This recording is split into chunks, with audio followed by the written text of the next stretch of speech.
முதலமைச்சர் அவர்களினுடைய பிறந்த நாள் விழாவை ஒரு 2000 பேர் சேர்ந்து மேடையில் துறை சார்ந்தவர்களை அழைத்து அவருடைய பெருமைகளை பேசுவது எதற்காக என்று நான் சிந்தித்தபடி இருந்தேன்.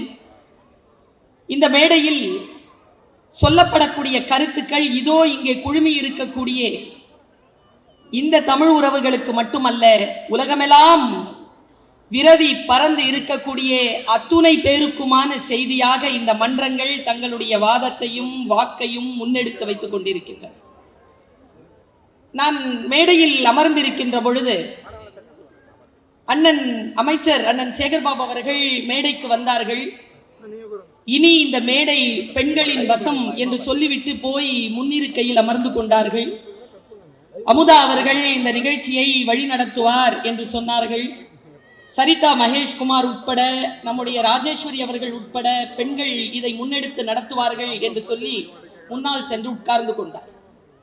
என் மனதிலே பல்வேறு நிலைகளில் சில சிந்தனைகள் அலைமோதி கொண்டே இருக்கின்றன. நான் பேச வர வேண்டும் என்று நினைத்த பொழுது நான் உங்களிடத்தில் பேச வேண்டும் என்று நினைத்த விஷயம் வேறு. இந்த மேடைக்கு வந்து திரளாக கூடியிருக்கக்கூடிய இந்த பெண்கள் கூட்டத்தை பார்த்தவுடன், மேடையில் 100 விழுக்காடு பெண்கள் மட்டுமே இருந்து ஆட்சி செய்யக்கூடிய இந்த சூழலை பார்த்தவுடன் என் மனதிலே பளிச்சென்று ஒரு செய்தி வந்தது. அந்த செய்தியை முன்வைத்துவிட்டு என் பேச்சை நான் தொடர்கிறேன். ஒரு நாள் 7 மணி இருக்கும் சாயந்தரம். நான் எங்க வீட்டுக்கு போகும்பொழுது எங்க அம்மா சீரியஸா டிவி பார்த்துட்டு இருந்தாங்க. எனக்கு ரொம்ப பசியில நான் சொன்னேன், அம்மா பசிக்குது சாப்பாடு போடுங்கம்மான்னு சொன்னா, கொஞ்சம் இரு இந்த சீரியல் முடியட்டும் சாப்பாடு போடுறேன்னாங்க. என்ன சமைச்சிருக்கீங்கன்னு கேட்டா சும்மா இருன்னாங்க. நான் மறுபடியும் கேட்டேன், என்ன சமைச்சிருக்கீங்கன்னா மீன் குழம்புன்னாங்க. மீன் பொரிச்சிட்டிங்களான்னு கேட்டேன். இல்லைன்னாங்க. நீங்க இந்த சீரியல் பார்க்கறதுக்குள்ள நான் பொரிச்சிக்கிறேன்னு, நீ தீச்சிருவா உட்காருன்னாங்க. நான் பசியோடு உட்கார்றேன். டிவியில ஒரு காட்சி போயிட்டு இருக்கு. என்னன்னு தெரியல, எங்க அம்மா ரொம்ப சீரியஸா அதை பார்த்ததுனால நானும் பார்த்தேன். ஒரு மிகப்பெரிய பக்தன் ஒருவன், ஆனால் அவன் அசுரன். அது ஒரு வடமொழியிலிருந்து பதிவிறக்கம் செய்யப்பட்ட தமிழ் மொழி ஆக்கம் செய்யப்பட்ட ஒரு சிறிய சீரியல் கதை. ஒரு பெரிய அசுரன் வந்து இப்படி உட்கார்றான். காளி காளி என்று கத்துகிறார். ஆனா அந்த அசுரன் அவ்வளவு சிறப்பா அப்படி வடிவமைக்கப்பட்ட ஒரு பாத்திரமா அப்படி நிக்கிறான். 6 அடிக்கு இருப்பான். அப்படி ஒரு 6 பேக். அரக்கன் மாதிரி இல்லை. நம்ம ஊர் அரக்கர்கள்லாம் வேற மாதிரி காட்டுவாங்கல்ல, அது வடநாட்டு அரக்கன். ரொம்ப ஹேண்ட்ஸமா இருந்தான். அந்த அரக்கன் என்ன செஞ்சா, காளியின் உடனே காளி வந்துட்டான். காளியை பார்த்தா அவ்வளவு அழகா இருக்கா. நம்ம ஊர் காளி மாதிரி இல்லை, ரொம்ப அழகா இருக்கா. அவ வந்துட்டு என்ன வேணும் உனக்கு அப்படின்னு கேட்டா, நாளைக்கு எனக்கும் ஆதிபராசக்திக்கும் சண்டை, நீ ஆதிபராசக்தியை கொல்றதுக்கு எனக்கு ஒரு உபாயம் கொடுன்னு கேட்கிறான். காளி சொல்றா, ஆதிபராசக்தியெல்லாம் கொல்ல முடியாத, நீ போ, நீ என்ன வேணாலும் பண்ணி என்ன கூப்பிடாதன்ட்டு அவ போயிடுறான். இவன் கழுத்தை அறுக்கிறான், கையை அறுக்கிறான், மறுபடியும் வந்து அவ கழுத்தையும் கையையும் சரி செஞ்சுக்கிட்டே இருக்கா. காளி இது படம் போய்கிட்டே இருக்கு.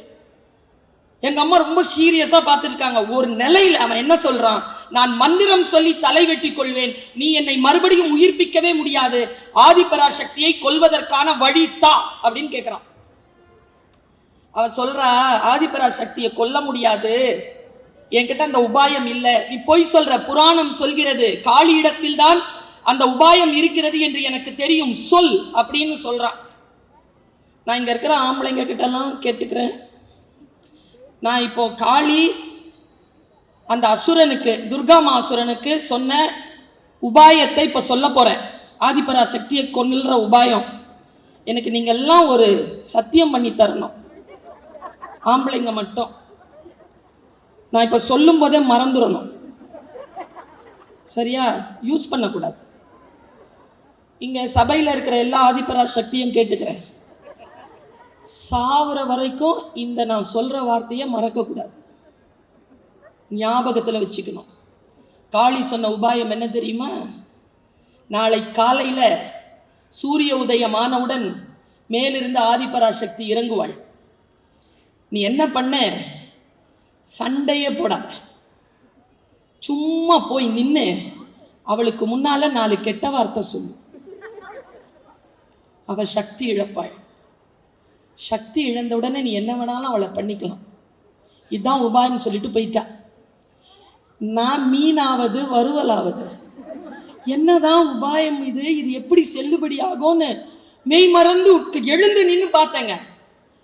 அரக்கனையே அவளை அழகா காட்டின அந்த சீரியல் ஆதிபராசக்தி எப்படி காட்டும், பின்னால் அந்த சூரியன் அப்படி வருது, தலைவிரி கோலமா அப்படி அழகா தன்னை அலங்கரித்துக் கொண்டு கையில் வேல் கொண்டு அப்படி இறங்குற அம்மா மேல இருந்து இறங்கி அவன் நின்ன உடனே சத்தம் போடுறான், வாடா சண்டைக்குன்னு. இவன் என்ன பண்றான், சண்டைக்கே போல நேரா நின்றுட்டு, நீலாம் பெரிய இவளா, நீ என்ன பெரிய சக்தியா, இந்த உலகத்துல நீ இல்லைன்னா இயங்காதா, நீ பெரிய அழகின்னு நினைப்பா, உனக்கு நீ என்ன பெரிய ப்ரொஃபஸரா, நீ என்ன பெரிய கவுன்சிலரா, நீ என்ன பெரிய மேயரா, நீ என்ன டாக்டரா, யார் நீ, உனக்கெல்லாம் உயிரோட இருக்கிறதுக்கே தகுதி இல்லை. நீ அவளுக்கு பெண்ணுக்கு எப்பவுமே கெட்ட வார்த்தை கேட்டு பழக்கம் இல்லைங்க. புருஷன் வீட்டில் வேணாலும் கேட்கலாமே தவிர பெத்தவங்க வீட்டில் கேட்டு பழக்கம் இல்லை எங்களுக்கு. அப்படி அவ சுருங்குறாங்க, அப்படியே இத்தினோண்டு ஆயிட்டா. என் கண்கள் இருந்து கண்ணீர் போயிட்டே இருக்கு. இவ்வளவு கெட்ட வார்த்தை சொல்றான், சக்தி அப்படியே சக்தி இழக்கிறான், அப்படியே குட்டி ஆயிட்டான். வாழ் எடுத்துட்டு ஓங்கி வந்தான் பாருங்க துர்கா மாசுரன். எங்கிருந்து வந்தானோ சிவபெருமான். ஏய் சக்தி, யாரடி உன்னை அவதூறு செய்வது, நீதானடி என் சக்தி, நீ லோகமாதா, உன்னால் தான் இந்த உலகம் இயங்குகிறது, உன்னால் தான் நானே உயிரோடு இருக்கிறேன். பெண் இல்லை என்றால் இந்த பூமி இல்லை, எழுந்து பிரகாசி என்று சொன்னுடன் அப்படியே எழுந்திருச்சுட்டு வந்துட்டு ஒரே குத்தி கொன்னா பாருங்க. அப்பாவை துர்கையாகிறான். இது துர்கையின் கதை. இதை நான் ஏன் இங்க சொல்றேன், இன்னைக்கு நான் ஏன் இதை சொல்றேன், ஒருத்தன் தப்பு செஞ்சான்னா அவனை சரியா கொண்டு போய் சட்டத்தின் முன்னால் நிறுத்தி தண்டனை வாங்கி தருகின்ற ஒரு நிலை இருக்கிறது என்றால் நாம் சட்டப்படி ஆட்சி செய்யக்கூடிய ஒரு ஆட்சிக்கு உட்பட்டு நாம் இருக்கிறோம் என்று பொருள். சரி, ஒரு குடும்பத்தில் அண்ணன் தப்பு பண்ணிட்டார், அக்கா அதை நோட் பண்ணிருச்சு, அக்கா போய் அப்பாட்ட சொல்லிருச்சு. அப்பா கூப்பிட்டு விசாரிச்சு அது உண்மையான்னு கேட்டார். உண்மைன்னு தெரிஞ்ச உடனே சரியா தண்டனை கொடுத்துட்டார். தன் குடும்ப உறுப்பினராக இருந்தாலும் சமூகத்திற்கு எதிராக தவறு செய்தால் அவர்களுக்கு தண்டனை சத்தியமாக வழங்கப்படும் என்று ஒரு தகப்பன் நினைக்கிறான் என்றால் அந்த ஆட்சி சட்டப்படி நடக்கும் ஆட்சி மட்டுமல்ல, தர்மத்தின்படி நடக்கும் ஆட்சி. தர்ம ஆட்சியில் தமிழ்நாடு இயங்கிக் கொண்டிருக்கிறது என்பதனை மட்டும் உங்களுக்கு சொல்கிறேன். பெண்ணை தன்னிலை இழந்துவிடக் கூடாது. தன்னுடைய சக்தியை அவர் உணர வேண்டும் என்பதற்காக இவர்கள் படிப்படியாக வாசித்தார்களே. இந்த 70 ஆண்டு கால சுதந்திர வரலாற்றில் இந்த 4 ஆண்டுகளில் கிடைத்திருக்கக்கூடிய பேரமைதியும் புதிய திட்டங்களும் இனி வரும் காலத்தில் யார் ஆட்சிக்கு வந்தாலும் இதைத்தான் அவர்கள் பின்தொடர வேண்டும் என்பது படிக்கு கையெழுத்து போட்டுட்டு போனார்ல, அதுதான் தமிழகத்தில் இருக்கக்கூடிய தர்மத்தின் ஆட்சி. நம்ம பெண்கள் எப்படிப்பட்டவங்க தெரியுமா? சூரிய மகள்னு ஒரு நிகழ்ச்சி நடந்தது, தமிழ் மகள்னு ஒரு நிகழ்ச்சி நடத்தினாங்க, அறிவு களம்னு ஒரு நிகழ்ச்சி நடத்தினாங்க. இந்த நிகழ்ச்சியில எல்லாம் நான் இருந்தேன். முழுமையான பெண் சக்தியை அப்படி தீபம் ஏற்றி பார்ப்பது போல் இந்த திருவண்ணாமலையில தீபம் ஏற்றுவாங்கல்ல மகர ஜோதி, அப்படி பெண்களை உயர்வுபடுத்துகின்ற ஒரு ஆட்சி நடக்கிறது என்றால் அது தமிழ்நாட்டில் மட்டும்தான் நடக்கிறது என்பதனை என்னால் உறுதியாக சொல்லிவிடும். அம்மா இந்தியா முழுக்க சுத்துறவன் குமாரி அம்மா, நான் உலகம் முழுக்க சுத்துறவன். உலகத்திலே எங்கேயும் கிடையாதுங்க தமிழ்நாடு மாதிரியான ஒரு பாதுகாப்பான இடம் இந்த உலகத்திலே எங்கேயும் கிடையாதுங்கிறத நான் அனுபவிச்சு சொல்றேன். இந்த ஆட்சியை நாம் தக்க வைக்க வேண்டும். இந்த ஆட்சியை விட்டுறக்கூடாது. இதை நான் கட்சி சார்ந்தே சொல்லல, எல்லாருக்கும் தெரியும் நான் இந்த கட்சி சார்ந்தவை இல்லைன்னு. அடிப்படை உறுப்பினர் பொறுப்பு கூட எனக்கு கிடையாது. ஆனால் நான் இங்கே பேசுவதற்கு காரணம் நன்றி உணர்வு. இதுவரைக்கும் நான் பெற்றது இனி என் தலைமுறையும் பெற வேண்டுமே என்கின்ற ஏக்கத்தினால் நான் இந்த மேடைகளில் வந்து முழங்குகிறேன். உங்க எல்லாருக்குமே ஒரு சிறிய திரை விலக்கிட்டு போறேங்க. ஒரு திரை நம்மள மறைச்சிருக்கு, ஒரு திரை. இப்படி சொல்றேன், திருக்குறானிலே ஒரு வார்த்தை இருக்கு, இறைவன் நம்மை தண்டிக்க வேண்டும் என்று முடிவு செய்து விட்டால் நம் சிந்தனைக்கு திரையிட்டு விடுகிறான். யார் எவன் சொன்னாலும் புரியாது, தப்பாவே போகும். இறைவன் ஆசீர்வாதம் இருக்குன்னு வச்சுக்கோங்களேன், யார் எது சொன்னாலும் புரியும். புரிஞ்சுக்கோங்க. மாற்றம் நிகழ வேண்டும் என்றால் எங்கிருந்து நிகழும் தெரியுமா? இங்கிருந்து நிகழணும். முன்னால் இருந்து நிகழக்கூடாது. Be the change. இங்கிருந்து நிகழ்த்துங்க. நான் 2-3 கூட்டங்கள்ல சொன்னதை இன்னைக்கும் சொல்றேன். ஓஷோ கிட்ட கேட்டாங்க, ரஜினிஷ் ஓஷோ கிட்ட, ஏன் தமிழ்நாடு மக்கள் கொஞ்சம் டிஃபரெண்டா இருக்காங்க? எல்லா மாநிலங்களும் ஒரு மாதிரியா போவோம், தமிழ மட்டும் ஒரு மாதிரியா இருப்பான். அவன் எதுக்கும் அடங்க மாட்டான், சரிம்பான். ஆனா சரின்னு சொல்லிட்டு உள்ளத்துக்குள்ள அவன் எதுவும் செய்ய மாட்டான். அவனுக்குள்ள ஒரு உறுதி இருக்கு. சினிமா பார்ப்பான், ரசிப்பான், ஓட்டு போட மாட்டான். அவனுக்கு தெரியுங்க, அவனுக்கு ரேஷன் கார்டுல அப்பா பேர் தான் இருக்கணும்னு தெரியும், நடிகன் பேர் இருக்க கூடாதுன்னு தெரியும். அவனுக்கு தெரியும். எப்படி தெரியும் தெரியுமா? ஓஷோ சொன்னார், ஏன் தமிழர்கள்லாம் டிஃபரெண்டா இருக்காங்கன்னா, ரெண்டாவது அவர் ஒரு ஸ்டேட்மெண்ட் கொடுத்தார். அது சொல்வதற்கு உரிமை எனக்கு இல்லை, அது அவர் சொல்லலாம், நான் சொல்ல மாட்டேன். ஏனென்றால் நான் திராவிட பெண். அடுத்தவர்களை காயப்படுத்தி பேசுவது எனக்கு வழக்கம் இல்லை. ஆனால் சுயமரியாதையோடு வாழ்வது என்றால் என்ன என்பது எனக்கு தெரியும். அப்படி நான் சுயமரியாதையோடு வாழ்கின்ற பொழுது அடுத்தவர்கள் காயப்படுகிறார்கள் என்றால் அதற்காகவே நான் சுயமரியாதையோடு இருப்பேன் என்று சொல்லக்கூடிய திராவிட சீனா. பாருங்க, ஒரே செய்திதான். நாம் நம்முடைய சிந்தனையில் சில வார்த்தைகளை உள்ள எடுத்துக்கணும். உள்ளிருந்து வெளிப்பட்டால்தான். ஓஷோ சொல்கிறார், இந்த இந்தியாவில் தமிழர்கள் வித்தியாசமாகத்தான் இருப்பார்கள். அவர்களிடத்தில் நீங்கள் வெளிநாட்டிலிருந்து வடநாட்டிலிருந்து கொண்டு வந்துகின்ற கருத்தை எல்லாம் திணித்து விட முடியாது. எப்ப சொல்ற? இன்றிலிருந்து 100 வருஷத்துக்கு முன்னால் சொல்லிவிட்டு சொல்கிறார், ஏன் தெரியுமா? தமிழர்கள் மட்டும்தான் இந்தியாவின் பூர்வக்குடிகள் என்று சொல்கிறார். நாம் பூர்வக்குடிகள், மண்ணின் மைந்தர்கள். நாம் இந்த மண்ணிற்கு எது வேண்டும் எது வேண்டாம் என்பதனை நாங்கள் முடிவு செய்யக்கூடிய அடிப்படையில் மரபணுக்களில், ரத்தத்திலே, நம்மளுடைய அணுக்களிலே எங்களுக்கு அந்த அறிவு தரப்பட்டு இருக்கிறது.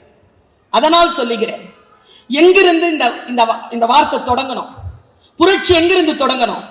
நம்முடைய புத்தியை கிளீன் பண்ணிட்டு இருக்காரு தெரியுமா? மரபணுக்கள் சூப்பரா தான் இருக்கு, ஆனா வந்து சேர்ற குப்பை இருக்குல்ல, நிறைய குப்பை இருக்கு. 4 வருஷமா அந்த குப்பைகளை அகற்றக்கூடிய வேலையைத்தான் இந்த அரசு செய்து கொண்டிருக்கிறது. வந்து சேரக்கூடிய குப்பைகளை அகற்றுவது. பாருங்க, எனக்கு தெரிஞ்சு இந்த மனசை யார் ஒருவர், பணம் முக்கியமே இல்லைங்க. என்ன இப்படி சொல்றீங்க? புத்தி தான் முக்கியம், மனசு தான் முக்கியம். பணம் வரும், பணம் வரும். கல்வியும் புத்தியும் இருந்தால் பணம் வரும். அந்த கல்வியையும் புத்தியையும் ஆயுதமாக கொடுக்கக்கூடிய நாடு தமிழ்நாடு. பணம் கொடுக்கிறார்கள் என்று இவர்கள் சொன்னார்கள். அது பணம் கொடுக்கவில்லை, புத்தி தருகிறார்கள், ஒரு எழுச்சியை தருகிறார்கள். ஒரு பிச்சைக்காரன் தானே, இந்த புத்தியை மாத்திக்கணும் நாம. எப்படி பாருங்க, ஒரு பிச்சைக்காரன் தான் ஒரு ராஜா போயிட்டே இருக்கும்போது செப்பு காசு அப்படி தூக்கி போட்டான். அவன் கேட்ச் பிடிக்கும் போது தப்பி அது வந்து சாக்கடையில் விழுந்துருச்சு. உடனே அவன் சாக்கடையில் கை போட்ட உடனே ராஜாவுக்கு பதறிடுச்சு. ராஜா ஓடி வந்து சொன்னான், சாரி, நான் தூக்கி போட்டிருக்க கூடாது, சாரி. சரி, இந்த வெள்ளிக்காசு வச்சுக்கோங்க. வெள்ளிக்காசு வாங்கி வச்சுக்கிட்டு மறுபடியும் சாக்கடையில் கை போட்டான். போடாத, தங்க காசு தரவா? தங்க காசு வாங்கி வச்சுக்கிட்டு மறுபடியும் சாக்கடையில் கை போட்டான். ஐயோ போடாதரா, செப்பு தானடா, போனா போட்டோம். இந்தா அப்படின்னு ஒரு முடிச்சு, தங்க காசு முடிச்சு கொடுத்தான். இந்தா வச்சுக்க. முடிச்சு வாங்கி வச்சுக்கிட்டு மறுபடியும் சாக்கடையில் கை போச்சான். ராஜாவுக்கு வந்துச்சு கோபம். எப்பதான்டா நீ அந்த சாக்கடையில கை போடுறதை நிறுத்துவ? இந்தடா வாடா, என் ராஜ்யத்துல பாதி எடுத்துக்கோடா, நாளையில இருந்து நீயும் ராஜாடா. அப்படின்னு பிச்சைக்காரன் கேட்டானா, நீ ராஜ்யம் பிரிக்கும் போது இந்த சாக்கடை வருமான்னு. அவனை என்ன பண்ணுவீங்க? நான் உங்களை தயார் செய்கிறேன். எப்படி தயார் செய்கிறேன் தெரியுமா? இனி வரக்கூடிய காலமும் நம் காலம்தான் என்பதை நிரூபிப்பதற்காக நாம் களமாட வேண்டும். எப்படி களமாட வேண்டும் ஒரு 2 நிமிஷத்துல சொல்லிட்டு போயிடுறேன். நாம் எல்லாரும் தொண்டர்கள் தானே. நான் பல நேரங்களில் பார்த்துருக்கேன். தமிழ்நாட்டில் மட்டும்தாங்க, முக்கியமாக நான் சென்னையில் இருக்கிறவங்க தான் எனக்கு தெரியும். அண்ணன் சேகர் பாபு அவர் அமைச்சர தொண்டரா இருக்கிறாருங்க. முதலமைச்சர் அவர் சொல்றாருங்க, பொம்பளை பிள்ளைங்களா நீங்க படிக்க மட்டும் செய்யுங்க, மற்றதெல்லாம் நான் பார்த்துக்கிறேன். தொண்டர்கள் இவர்கள் எல்லாம் தலைவர் தலைவர் தலைவர் அமைச்சர் என்கிறோம். இவர்கள் எல்லாம் தமிழ்நாட்டு மக்களுக்கு தொண்டு செய்வதிலே முன்னிருக்கிறார்கள் என்பதுதான் என்னுடைய குரலினுடைய அடிப்படை நாதமாக இருக்கிறது. இவர்கள் தொண்டர்கள், பெரியாரின் தொண்டர்கள், பேரறிஞர் அண்ணாவின் தொண்டர்கள், முத்தமிழறிஞர் கலைஞரின் தொண்டர்கள், இன்று வாழும் நம் தலைவர் மு.க. ஸ்டாலின் என்கின்ற தமிழ் இனத்தின் தளபதியின் தொண்டர்கள். அந்த தளபதியே தமிழ்நாட்டு மக்களின் தொண்டராக இருப்பதனால்தான் நான் முதல்வன் என்று ஒவ்வொருவருக்கும் திட்டங்களை அவரவர்களுக்கு தந்தார். நம்ம எல்லாருக்குமே ஒரு விஷயத்தை சொல்லிட்டு போறேன். இப்ப சமீபத்துல தினத்தந்தி பத்திரிகை நாம என்ன செய்யணுங்கிறத மட்டும் விதைச்சிட்டு போயிடுறேன். ஒரு விதமான கமிட்மெண்ட்ல இருப்போமா, ஒரு உறுதிமொழி எடுப்போமா. நான் இப்படி சொல்றேன், நான் எழுச்சி உரையாற்றுகின்றவள், தன்முனைப்பு பேச்சாளர். நான் பேசினா உற்சாகப்படுத்தி விட முடியும். நான் அந்த நம்பிக்கையில் இந்த வார்த்தையை சொல்லல. அடிப்படையில் நமக்குள் இருக்கக்கூடிய பிரபஞ்ச சக்தியை நாம் பயன்படுத்தினால் இந்த பிரபஞ்சத்திடம் இருந்து நாம் எதை எதிர்பார்க்கிறோமோ அது நம் காலடிக்கு வந்து சேரும். அந்த எழுச்சி நீங்கள் பெற வேண்டும் என்பதற்காக சொல்லுகிறேன். தினத்தந்தி வாசித்துக் கொண்டிருக்கிறேன். தினத்தந்தியில ஒரு செய்தி, சாதாரண செய்தி தான். ஒரு 70 வயது பெரியவர் மனைவி இழந்தார், குழந்தைகள் இழந்தார், தனிமை. போய் ஒரு நாய்க்குட்டி வாங்கினார். 7 வருஷம் வளர்த்தார். 7 வருஷம் அந்த நாய்க்கு வயசாயிடுச்சு. அவருக்கு ஹார்ட் அட்டாக். இது வந்த செய்தி, தினத்தந்தியில ட்ரெண்டிங்ல வந்த செய்தியை நான் சொல்றேன். அந்த நாய்க்கு வயசாயிடுச்சு, இதுக்கும் வயசாயிடுச்சு. இவருக்கு நெஞ்சு வலி, ஹார்ட் அட்டாக். அந்த நாய் என்ன பண்ணிருக்கு தெரியுமா? நேரா போய் பக்கத்து வீட்டு கதவை தட்டி இருக்குங்க, கூட்டிட்டு வந்திருக்குங்க. அவர்கிட்ட போன் தள்ளி இருக்குங்க. போன் பண்ணுன்னு. எதுக்கு? ஆம்புலன்ஸ்க்கு போன் பண்ணி எடுத்துட்டு போயிருக்காங்க. இந்த வளர்ப்பு பிராணி என்ன பண்ணிச்சு? பின்னாலேயே ஓடி இருக்குங்க. பெரிய அந்த ஆம்புலன்ஸ் பின்னால. ஆம்புலன்ஸ்ல வளர்ப்பு பிராணிலாம் ஏத்துக்க மாட்டாங்க, ஏன்னா இன்ஃபெக்ஷன் ஆகும். வண்டி எவ்வளவு ஃபாஸ்டா போகும் தெரியும். அவ்வளவு ஃபாஸ்டா போகும்போது இந்த வளர்ப்பு பிராணி பின்னாலேயே ஓடுதுங்க. 8 கிலோமீட்டர் ஓடி இருக்கு. ஃபாஸ்டா அது போகுது. அதுக்கு பின்னால என்ன ஆச்சுன்னு தெரியல. டிரைவர் இருக்கார்ல, அவர் ஓரப்படுத்தி நிறுத்துறார். கீழே இறங்கி வந்து பின்னால எமர்ஜென்சி கதவை திறந்தார். உள்ள நாய் ஏறிச்சு, மூடிட்டு வண்டி எடுத்துட்டு ஹாஸ்பிட்டலுக்கு போனார். இவ்வளவுதான் செய்தி. நான் இதில் உங்களுக்கும் எனக்கும் என்ன செய்தி வைத்திருக்கிறேன் தெரியுமா? 2 விஷயம் நடந்திருக்கு.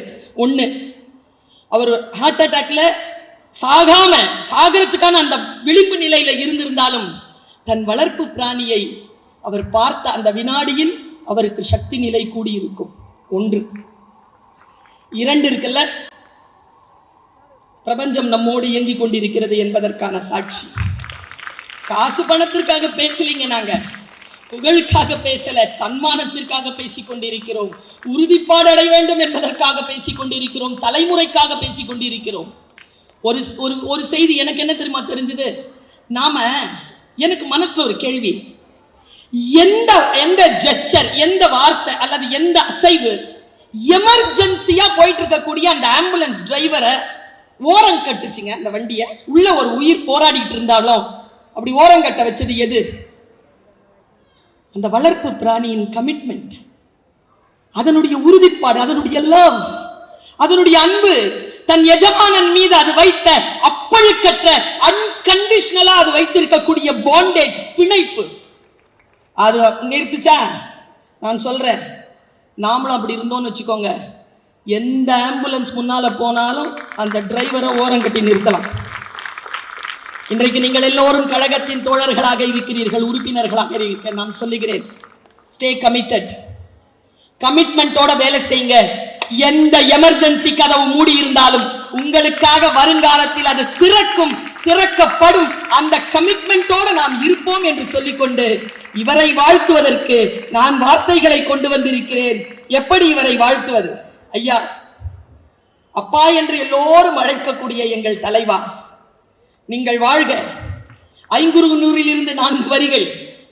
நீங்கள் ஆட்சி செய்யக்கூடிய இந்த தமிழ்நாட்டில் நெற்பல பொலிக, பொன் பெரிது சிறக்க, விளைக வயலே, வருக இரவல, பால் பல ஊறுக, பகடு பல சிறக்க, பகைவர் புல்லார்க, பார்ப்பார் ஓதுக, பசியில்லாகுக, பிணி சேன் நீங்குக, வேந்து பணி தணிக, ஆண்டு பல நந்துக, அறம் நனி சிறக்க அல்லது கெடுக, அரசு முறை செய்க, களவில் ஆகுக, நன்று பெரிது சிறக்க, தீதில் ஆகுக, மாறி வாய்க்க, பல நனி சிறக்க என்கின்ற 500 சங்கப்பாட்டை உங்களுக்கான வாழ்த்தாக சொல்லி நிறைவு செய்கிறேன். வாழ்க பல்லாண்டு.